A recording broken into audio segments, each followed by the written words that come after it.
بسم اللہ الرحمن الرحیم۔ ناظرین السلام علیکم، میں ہوں عمر برلاس اور آپ دیکھ رہے ہیں عمر برلاس اپڈیٹس۔ ناظرین، آج کی شخصیت ہے حضرت طلحہ بن عبید اللہ تیمی رضی اللہ عنہ۔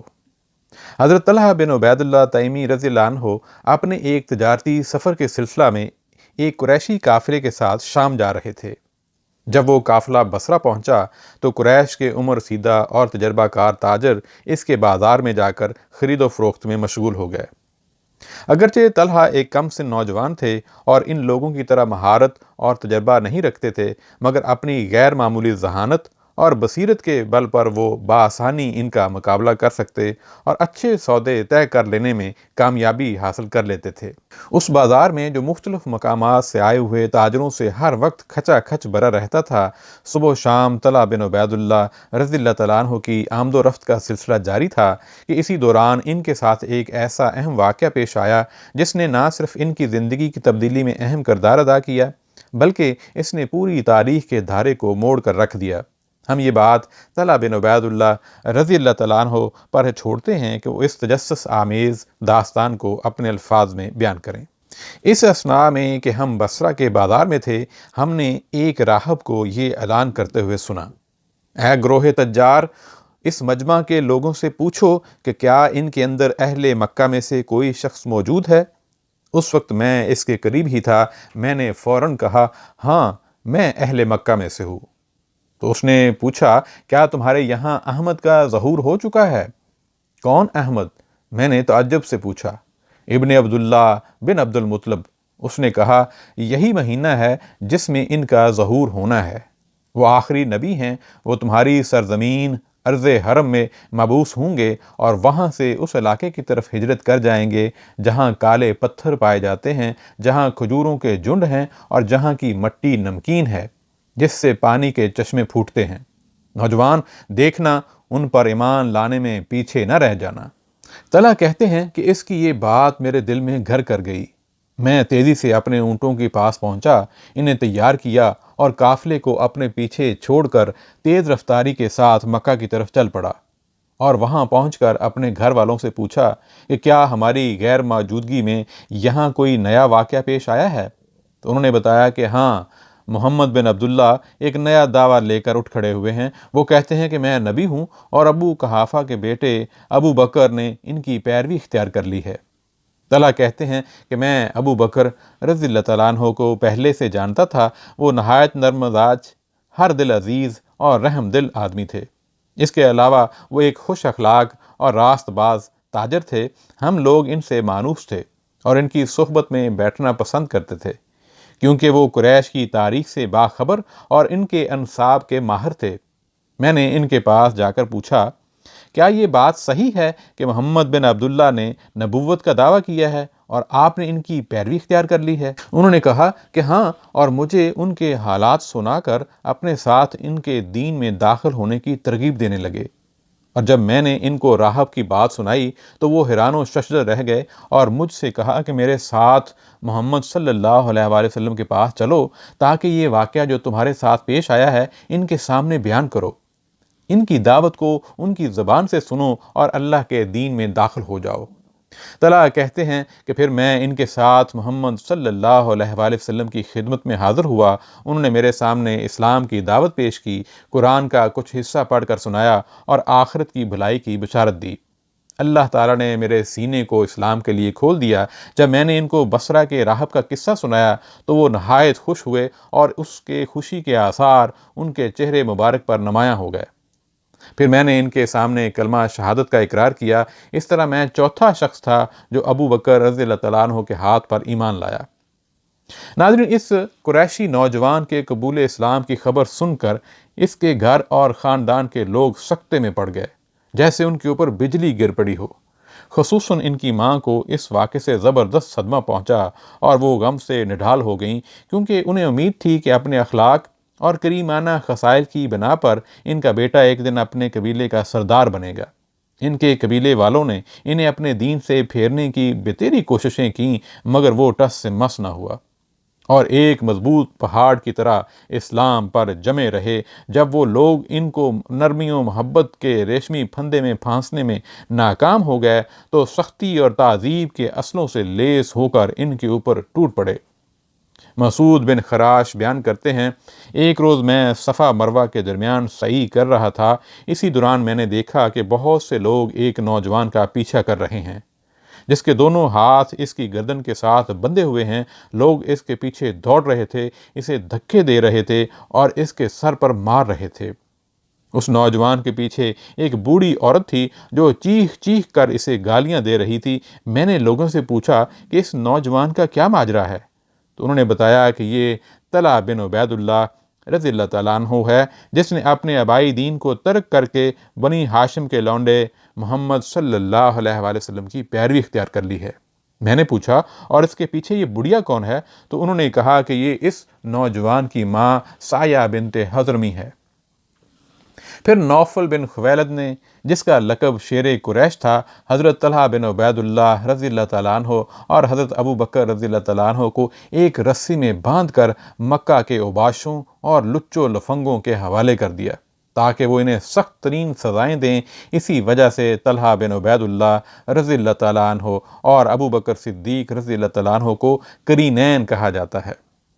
زمانے کی گردش جاری رہی، یکے بعد دیگرے نئے نئے حادثات و واقعات رونما ہوتے رہے، اور مرور ایام کے ساتھ ساتھ حضرت طلحہ بن عبید اللہ رضی اللہ تعالیٰ عنہ ایمان کے تکمیلی مراحل طے کرتے رہے۔ خدا اور اس کے رسول صلی اللہ علیہ وآلہ وسلم کی راہ میں ان کی آزمائشوں کا سلسلہ دراز ہوتا رہا، اور اسلام اور مسلمانوں کے ساتھ ان کے احسان اور حسن سلوک کا دائرہ بڑھتا اور وسعت اختیار کرتا رہا، یہاں تک کہ مسلمانوں نے ان کو زندہ شہید کا لقب دے دیا، اور رسول اللہ صلی اللہ علیہ وآلہ وسلم نے ان کو طلحہ خیر، طلحہ جود اور طلحہ فیاض کے خطاب سے سرفراز فرمایا۔ ان القاب میں سے ہر لقب کا ایک پس منظر ہے جو ایک دوسرے سے بڑھ کر دلکشی و خوشنمائی کا حامل ہے۔ ان کے زندہ شہید کے لقب سے ملقب ہونے کا پس منظر یہ ہے کہ غزوہ احد کے موقع پر جب مسلمان رسول اللہ صلی اللہ علیہ وآلہ وسلم کو چھوڑ کر منتشر ہو گئے اور آپ صلی اللہ علیہ وآلہ وسلم کے ساتھ 10 انصاریوں اور مہاجرین میں سے حضرت طلحہ بن عبید اللہ رضی اللہ تعالیٰ عنہ کے سوا کوئی نہیں رہ گیا تھا، اور رسول اللہ صلی اللہ علیہ وآلہ وسلم اپنے ان ساتھیوں کے ساتھ پہاڑ پر چڑھ رہے تھے تو مشرکین کی ایک ٹولی وہاں آ پہنچی جو آپ صلی اللہ علیہ وآلہ وسلم کو قتل کرنا چاہتی تھی۔ تو آپ صلی اللہ علیہ وآلہ وسلم نے فرمایا، کون ہے جو ان لوگوں کو ہم سے دور بھگائے، وہ جنت میں میرا رفیق ہوگا۔ تو حضرت طلحہ رضی اللہ تعالیٰ عنہ نے کہا، اے اللہ کے رسول صلی اللہ علیہ وآلہ وسلم، میں۔ لیکن آپ صلی اللہ علیہ وآلہ وسلم نے فرمایا، نہیں، تم اپنی جگہ پر رہو۔ تب ایک انصاری نے کہا، اے اللہ کے رسول صلی اللہ علیہ وآلہ وسلم، میں۔ ہاں، تم۔ آپ صلی اللہ علیہ وآلہ وسلم نے فرمایا۔ وہ انصاری آگے بڑھ کر مشرکین سے لڑتے رہے یہاں تک کہ وہ شہید ہو گئے۔ رسول اللہ صلی اللہ علیہ وآلہ وسلم اس دوران کچھ اور اوپر چڑھ گئے، مگر مشرکین نے جلد ہی آپ صلی اللہ علیہ وآلہ وسلم کو آ لیا۔ آپ نے پھر کہا، کیا ان کا مقابلہ کرنے کے لیے کوئی نہیں ہے؟ میں ہوں، اے اللہ کے رسول صلی اللہ علیہ وآلہ وسلم۔ حضرت طلحہ رضی اللہ تعالیٰ عنہ نے پھر پہل کی، نہیں، تم اپنی جگہ پر رہو۔ آپ صلی اللہ علیہ وآلہ وسلم نے ان کو روک دیا۔ تب دوسرے انصاری آگے بڑھے اور بولے، اے اللہ کے رسول، میں حاضر ہوں، ہاں، تم ان کا مقابلہ کرو۔ آپ صلی اللہ علیہ وآلہ وسلم نے ان کو اجازت دی اور وہ دشمنوں سے قتال کرتے رہے تاکہ انہوں نے بھی جام شہادت نوش فرما لیا۔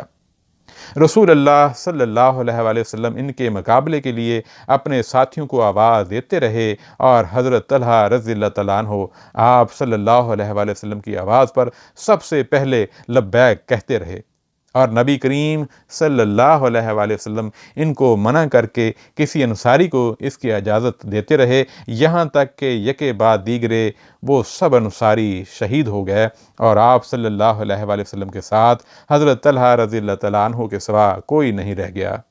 جب دشمن پھر آپ صلی اللہ علیہ وآلہ وسلم کے قریب پہنچ گئے تو آپ نے حضرت طلحہ رضی اللہ تعالیٰ عنہ سے فرمایا، اب تمہاری باری ہے۔ رسول اللہ صلی اللہ علیہ وآلہ وسلم کے دندان مبارک شہید ہو گئے تھے۔ پیشانی اور ہونٹ زخمی ہو گئے تھے، چہرہ مبارک سے خون جاری تھا اور آپ صلی اللہ علیہ وآلہ وسلم زخموں سے نڈال ہو گئے تھے۔ اس موقع پر حضرت طلحہ رضی اللہ تعالیٰ عنہ مشرکین پر حملہ کر کے ان کو رسول اللہ صلی اللہ علیہ وآلہ وسلم سے دور دھکیل دیتے، پھر واپس آ کر رسول اللہ صلی اللہ علیہ وآلہ وسلم کو سہارا دے کر تھوڑا اور اوپر چڑھاتے اور زمین پر بٹھا کر مشرکین پر دوبارہ حملہ کرتے تھے۔ یہ سلسلہ جاری تھا اور یہاں تک کہ مکمل طور پر دشمن پسپا ہو گیا۔ حضرت ابو بکر صدیق رضی اللہ تعالیٰ عنہ کہتے ہیں کہ اس وقت میں اور ابو عبیدہ بن جراح رضی اللہ تعالیٰ عنہ رسول اللہ صلی اللہ علیہ وآلہ وسلم سے دور تھے۔ جب ہم آپ صلی اللہ علیہ وآلہ وسلم کے مدد کے ارادے سے آپ کے قریب پہنچے تو آپ نے فرمایا، مجھے چھوڑ دو اور اپنے ساتھی یعنی طلحہ رضی اللہ تعالیٰ عنہ کی مدد کو پہنچو۔ جب ہم ان کے پاس پہنچے تو دیکھا کہ ان کے جسم سے بے تحاشا خون بہہ رہا ہے اور ان کے بدن پر تلواروں، نیزوں اور تیروں کے 70 سے زیادہ زخم ہیں۔ ان کی ہتھیلی کٹ گئی ہے اور وہ ایک گھڑے میں بے ہوش پڑے ہیں۔ اس کے بعد رسول اللہ صلی اللہ علیہ وسلم اکثر فرمایا کرتے تھے، جس کا ترجمہ ہے، جو کسی ایسے شخص کو زمین پر چلتا پھرتا دیکھنا چاہتا ہو جو اپنی نظر یعنی موت پوری کر چکا ہو تو وہ طلحہ بن عبید اللہ رضی اللہ عنہ کو دیکھ لے۔ اور حضرت ابو بکر صدیق رضی اللہ عنہ جب غزوہ احد کا ذکر فرماتے تو کہتے وہ پورے کا پورا طلحہ کا دن تھا۔ ناظرین، یہ تھا وہ قصہ جس کی وجہ سے حضرت طلحہ بن عبید اللہ رضی اللہ عنہ کا لقب زندہ شہید پڑا۔ رہی ان کے طلحہ خیر اور طلحہ جود کے القاب کی بات، تو ان کے اس بارے میں بہت سے قصے مشہور ہیں، جن میں سے ایک یہاں پہ ہم آپ کو بتاتے ہیں۔ حضرت طلحہ رضی اللہ تعالیٰ عنہ بہت بڑے تاجر اور نہایت مالدار آدمی تھے۔ ایک روز ان کے پاس حضر موت سے 70 لاکھ درہم کی کثیر رقم آئی۔ وہ رات بھر غمگین اور پریشان رہے۔ ان کی پریشانی دیکھ کر ان کی اہلیہ حضرت ام کلثوم بنت ابی بکر رضی اللہ تعالیٰ عنہا نے کہا، ابو محمد، آپ کو کیا ہوا ہے؟ شاید میری طرف سے آپ کو کوئی تکلیف پہنچی ہے۔ نہیں نہیں، تم تو ایک بہترین مسلمان بیوی ہو۔ میں رات بھر یہ سوچتا رہا کہ وہ شخص اپنے رب کے بارے میں کیا گمان رکھتا ہے جس کے گھر میں اتنی بڑی مقدار میں رقم پڑی ہے اور وہ بے فکر سو رہا ہو۔ تو اس میں فکر اور پریشانی کی کیا بات ہے؟ آپ اپنے محتاج اہل قبیلہ اور مفلس احباب کو کہاں بھولے ہوئے ہیں؟ صبح کو یہ ساری رقم ان کو بانٹ دیجئے۔ حضرت ام کلثوم رضی اللہ تعالیٰ عنہ نے رائے دی۔ اللہ تعالیٰ تمہارے اوپر رحمت نازل فرمائے، واقعی تم صاحب توفیق اور صاحب توفیق کی بیٹی ہو۔ انہوں نے خوش ہوتے ہوئے کہا اور صبح کے وقت انہوں نے وہ ساری رقم تھیلیوں اور بڑے بڑے پیالوں میں رکھ کر فقراء، مہاجرین و انصار میں تقسیم کر دی۔ بیان کیا گیا ہے کہ ایک شخص حضرت طلحہ رضی اللہ تعالیٰ عنہ کی خدمت میں حاضر ہو کر ان سے مدد کا طالب ہوا اور اپنی ایک رشتہ داری کا ذکر کیا جو دونوں کو باہم جوڑتی تھی۔ حضرت طلحہ رضی اللہ تعالیٰ عنہ نے کہا کہ آج سے پہلے مجھ سے اس رشتے کا کسی نے ذکر نہیں کیا۔ بہرحال میرے پاس ایک زمین ہے جس کے لیے عثمان بن عفان رضی اللہ تعالیٰ عنہ مجھے 3 لاکھ درہم دے رہے ہیں۔